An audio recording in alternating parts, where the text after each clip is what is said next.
ఆంధ్రప్రదేశ్లో ప్రభుత్వం కాదు నడుస్తుంది, జంగిల్ రాజ్యం నడుస్తుంది అంటూ జగన్మోహన్ రెడ్డి గారు చేస్తున్న కామెంట్లను అసలు ఎలా చూడాలంటారు? ముందుగా ఈరోజు 30వ తారీఖు మన టీడీపీ శ్రేణులు పెన్షన్ అందుకునే వాళ్ళందరూ కూడా చాలా ఆనందంగా ఆహ్లాదకరంగా పెన్షన్ అందుకుంటాం మనం అందరం చూస్తూ ఉన్నాం. దానికోసం ఒకసారి మనం నారా చంద్రబాబు నాయుడు గారికి ఒకసారి ధన్యవాదాలు తెలుపుకుంటూ, మన జగన్మోహన్ రెడ్డి గారి గురించి కొత్తగా మాట్లాడుకునే అవసరం ఏం లేదు. ఎందుకంటే ఆయన ఈ మధ్య విసాలన్నీ క్యాన్సిల్ అయిపోయి లండన్కి వెళ్ళి మందులు తెచ్చుకోవడం లేట్ అయి ఉంటుంది నాకు తెలిసి. కాబట్టి అట్లాంటి మాటలు ఇప్పుడు ఇంకొంచెం ఎక్కువగా మాట్లాడుతూ ఉంటున్నారు. కాబట్టి మనం ఇప్పుడు పట్టించుకోవాల్సిన అవసరం లేదు. జంగిల్ రాజ్యం అంటే ఏంటో ఒకసారి వెనక్కి తిరిగి చూసుకుంటే గత 2019 నుంచి 24 వరకు జరిగిన రాజ్యం ఎలా ఉందో చూసుకుంటే ఆయనకి కనిపించిద్ది జంగిల్ రాజ్యం అంటే ఎలా ఉండిద్ది అనేది. జంగిల్ రాజ్యం అంటే ఇప్పుడు ఏ పథకాలు వచ్చినా ఏమొచ్చినా సరే ఒక రోజు ముందుగా గవర్నమెంట్ జీతాలు ఎలా అయితే పడతాయో అట్లా అందజేస్తున్న ప్రభుత్వం జంగిల్ రాజ్యం అంటారా? కనీసం ఆయన ఉండే ఇంటి రోడ్డు అట్నుంచి ఎవరు వెళ్ళడానికి లేదు, ఇటు నుంచి ఎవరు వెళ్ళడానికి ఇలా కాన్వే తప్పితే 5 సంవత్సరాల పాటు ఆ రోడ్డుని ఆపేసి దాన్ని జంగిల్ రాజ్యం ఎలా చేశాడో పోయినసారి చూసుకోవాలి ఒకసారి ఆయన. అలాగే వాళ్ళ ఎమ్మెల్యేలు ఇళ్ళకి అడవుల్లోకి కిలోమీటర్ల రోడ్లు వేసుకొని వాళ్ళంతవరకు అసలు లక్షల మంది తిరిగే హైవేలు, లక్షల మంది తిరిగే స్టేట్ హైవేలు వేయకుండా ఎట్లా జంగిల్ రాజ్యం చేశారో మనం పోయినసారి చూసాం. అట్లాగే రోజా గారు కానీ, గంట అరగంట మంత్రి కానీ, మన అంబటి రాంబాబు గారు కానీ, వీళ్ళందరూ వీటి కోసం ఎట్లా చేశారో పోయినసారి జంగిల్ రాజ్యం ఎలా ఉందో పోయినసారి చూసుకుంటే బాగుంటుంది. అంతేలే కానీ ఏదో మనం ప్రెస్ మీట్ ముందుకు వచ్చి ప్రెస్ మీట్ జనాలకు ఏదో చెప్పాలి, ఏమీ దొరకట్లేదు చెప్పడానికి అని చెప్పేసి అట్లా జంగిల్ రాజ్యం అంటే ఇక్కడ ఎవరు అంటే ఇక్కడ ప్రధానంగా చూస్తే కనుక జగన్మోహన్ రెడ్డి గారు పదే అంటుంది ఏంటంటే కనుక మహిళల విషయంలో ఏదైతే కనుక రైల్వే కోడూరు ఎమ్మెల్యే ఉన్నారు కదా, అలాంటి వ్యక్తుల్ని పార్టీలో చేర్చుకొని పార్టీలో ఉంచుకొని రాష్ట్రాన్ని అడవి చేసినట్టు చేసేస్తున్నారు, మహిళలకు రక్షణ లేకుండా పోతుందనే ఉద్దేశంతో కదా ఆయన చెబుతుంది జంగిల్ రాజ్యం అని. రైల్వే కోడూరు ఎమ్మెల్యే గారు అది ఎంతవరకు కరెక్ట్ కాదనేది మనం నిర్ధారించలేం. ఎందుకంటే అది ఆమెకి ఆయనకి మధ్యలో అండర్స్టాండింగ్ని బట్టి వాళ్ళిద్దరు రిలేషన్షిప్లోకి వెళ్ళారు. అదంతా అందరికీ తెలిసిందే. వీళ్ళు ఆ అమ్మాయిని రోడ్డుకు లాగి ఆ అమ్మాయి రోడ్డు పాలు అక్షరాల వైసీపీ వాళ్ళు చేశారు తప్పితే ఆ అమ్మాయి అంతటా ఆ అమ్మాయి వచ్చి చేసింది అయితే కాదు. ఆ అమ్మాయి ఏదో ఎక్స్పెక్టేషన్స్ పెట్టుకొని ఆయనతో రిలేషన్షిప్లోకి వెళ్ళింది. ఆయన ఇది ఎమ్మెల్యే కాకముందు నుంచే వాళ్ళిద్దరికీ జరుగుతున్న విషయం. ఇప్పుడు అమ్మాయికి ఏదో డబ్బులు అవసరాలు ఏదో వాళ్ళిద్దరికి వచ్చిన మనస్పర్ధల వల్ల వాళ్ళు ఇది ఆ గొడవలు పడ్డారు. అది బయటకు వచ్చింది. దాన్ని వైసీపీ వాళ్ళు క్యాష్ చేసుకున్నారు తప్పితే ఏం లేదు. అసలు ఎమ్మెల్యేలు వీళ్ళు ఎట్లా అంటే అసలు పోయినసారి ఉన్న 8-9 మంది ఎమ్మెల్యేలు ఎట్లా నీచంగా ఎట్లా వీడియోల్లో ఎట్లా చేశారనేది అవి నీచంగా ఉంటాయిలే. కానీ ఎందుకని వాళ్ళ మీద చర్యలు కూడా తీసుకోలేకపోయారు కదా, ఈ రోజు వచ్చి మరి మాత్రం దీని మీద ఎందుకు మాట్లాడుతున్నారు అనుకోవాలంటారు? జగన్మోహన్ రెడ్డి గారు చెప్పారు కదా, అది జంగిల్ రాజ్యం అంటే ఆయన హయాం గురించి ఆయన చెప్పుకున్నారు అంతే. ఆయన ఇంకా ప్రజెంట్లోకి రాల. ఆయన ఇంతకుముందు చెప్పినట్టుగా ఆత్మలతో మాట్లాడడం ఇవన్నీ జరుగుతూ ఉంటాయి. కాబట్టి ఆయన ఇంకా పాస్ట్లోనే ఉన్నారు.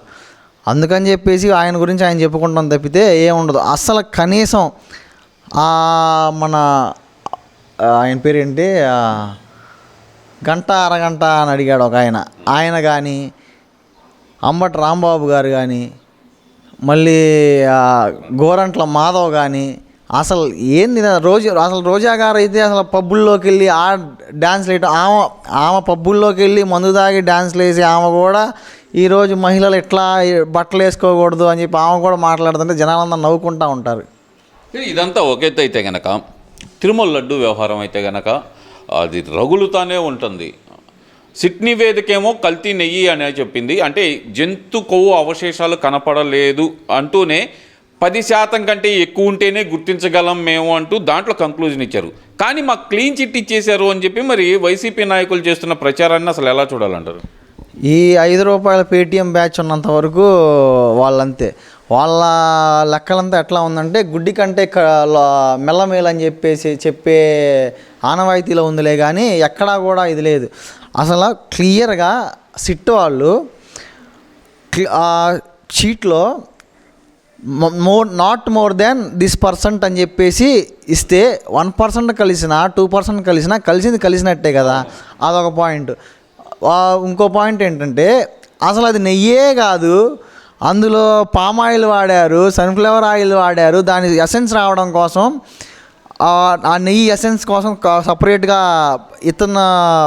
కెమికల్ ఒకటి, ఇథనాల్తో చేసిన కెమికల్ ఒకటి సపరేట్గా చేయించి దీంట్లో వాడారు అని చెప్పి అంత క్లీన్గా అసలు అందులో 1% కూడా నెయ్యి లేదు అని చెప్తుంటే అసలు వీళ్ళకి ఎక్కడ బ్రెయిన్ ఉందో బ్రెయిన్ లేదో లేదా దాన్ని కప్పిపుచ్చుకోవడానికి మాట్లాడతారో అర్థం కాదులే. కానీ అంటే ఏంటంటే నెయ్యి లేనప్పుడు కల్తీ జరగలేదు కదా అంటున్నారు కదండి.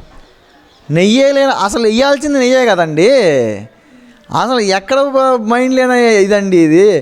అసలు ఇప్పుడు నేను మిమ్మల్ని అడిగానండి, మీ జేబులో డబ్బులు నేను కొట్టేసాను ఒక ₹1000 2,000, ఆ డబ్బులు నేను తీసుకొని ఖర్చు పెట్టేసుకున్నాను. ఇప్పుడు నా దగ్గర డబ్బులు ఉంటాయా? ఉండవు. నా దగ్గర డబ్బులు లేనప్పుడు నీ దగ్గర ఎట్లా దొంగతనం చేశానంటే అది ఎక్కడ లాజిక్ అసలుకి? నేను దొంగతనం చేశాను, ఆ డబ్బులు వాడేసుకున్నాను అని తేల్చాలి. దానికి నేను సాక్ష్యం చెప్పాలి, మీరు సాక్ష్యం చెప్పాలి, లేదా చూసిన వాళ్ళు చెప్పాలి. అట్లాగే ఇది ఎట్లా ఉందంటే అసలు నెయ్యి వాడాలి అందులో ఖచ్చితంగా. జనాలకి కెమికల్స్ పెడతారా అండి? అసలు మన తిరుమల వెంకటేశ్వర స్వామి దగ్గర ఎంత పవిత్రంగా హిందువులందరూ ఆయన దగ్గరికి వెళ్ళి సంవత్సరానికి ఒకసారి ఆయన దర్శించుకొని ఎంత పవిత్రంగా ఉంటారో మనకు తెలుసుద్ది. అంతేలే కానీ వాళ్ళు గుడి సెట్లు వేసుకొని గుళ్ళకి వెళ్లకుండా చేసుకునే వాళ్ళకి తెలియదని చెప్పి నా అభిప్రాయం.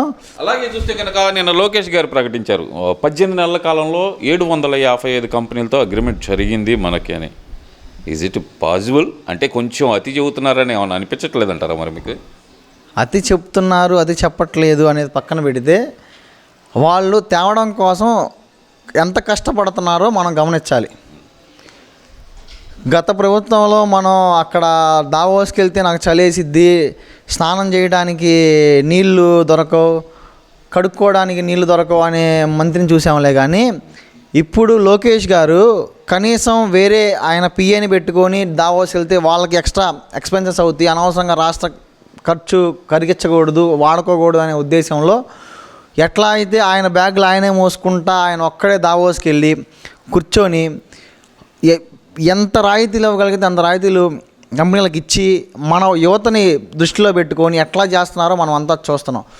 750 కంపెనీలు ఇప్పుడు మీరు అడిగిన ప్రకారం కొంచెం ఎక్స్ట్రాలు చెప్తున్నారా అని చెప్పి మీరు అన్నారు. అది ఆ ఎక్స్ట్రాలు చెప్పటం అనేది కాదులే, కానీ ఆయన ప్రయత్నం అలా చేస్తున్నారు. అంటే మొన్న రీసెంట్గా కూడా ఈ గుడివాడ అమర్నాథ్ మాట్లాడుతూ ఒక మాట అయితే అన్నారు, దావోస్ పర్యటన తర్వాతే అన్నారు, దారి ఖర్చులు బొక్క తప్పితే వీళ్ళు సంపాదించింది ఏమీ లేదు అంటూ ఇదే డైలాగ్ మాట్లాడారు. మరి ఆయన మరి దానికి ఏం చెబుతారు? ముందు ఆ గుడివాడ అమర్నాథ్ని వాళ్ళ కోడిగుడ్లు పొదిగినాయో లేదో ఒకసారి వాళ్ళ ఇంట్లో ఎక్కడ పొదిగిచ్చాడో చూసుకుంటే బెటర్. ఇంకో విషయం ఏంటంటే అంటే ఇప్పుడు వాళ్ళ దారి ఖర్చులు మిగల్చడం కోసం పోయినసారి దావోస్ వెళ్ళలేదా? అంతే ఉంది మరి వాళ్ళు చెబుతుంది. లేదా వీళ్ళు ఆ దారి ఖర్చులు కూడా వీళ్ళు అకౌంట్లో రాసుకొని ఆ డబ్బులు కూడా వీళ్ళు దొంగతనం చేసేసి వాళ్ళ పరిధిలో వాళ్ళు దోచుకుంటానికి ఏమన్నా అందుకని చెప్పేసి అలా అయి ఉంటుందేమోలే. కానీ అసలు ఏం మాట్లాడతారండి వాళ్ళందరూ? అసలు గుడివాడ అమర్నాథ్ గారికి ఆ మాట మాట్లాడే అధికారం ఉందంటారా? అంత ఇది ఉందంటారా? అందరూ వస్తున్నారు ఇక్కడ జనాభా అంతా. ఇక్కడ ఉన్న యువతకి ఏం కావాలో తెలుసుకోకుండా ఇప్పుడు ఏపీలో ఎంతమంది హైదరాబాద్లో వెళ్ళి పని చేసుకుంటున్నారు, ఎంతమంది చేస్తున్నారు ఏంటి, అదొకసారి మొత్తం గ్రహించుకొని అట్లాంటి మాటలు మాట్లాడితే మంచిది అని మా అభిప్రాయం, అభిప్రాయం.